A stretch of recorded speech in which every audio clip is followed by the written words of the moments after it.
All right, now this one's a little bit there for the trainers. So you may have already seen stage 1, stage 2, stage 3, how we just built it up into a combo.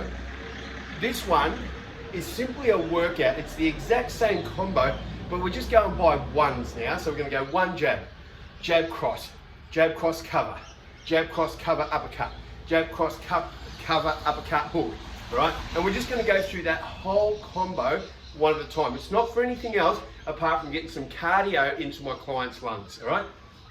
Okay, so here we go. 1, 2, 1, 2, 3, 1, 2, 3, 4, 1, 2, 3, 4, 5.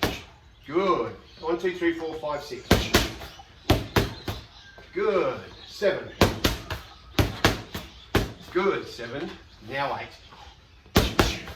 Uppercut. Cover. Oh, good. 9 is the duck. Yeah. 1, 2. Good. Oh, that's 10. That's right. We skipped one. You get the idea. 1, 2. Cover. 1, 2. Cover. 1, 2. Duck. 1, 2. Here we go. And the last one. Finish off 12. Good man. You make that look easy, buddy. That's good.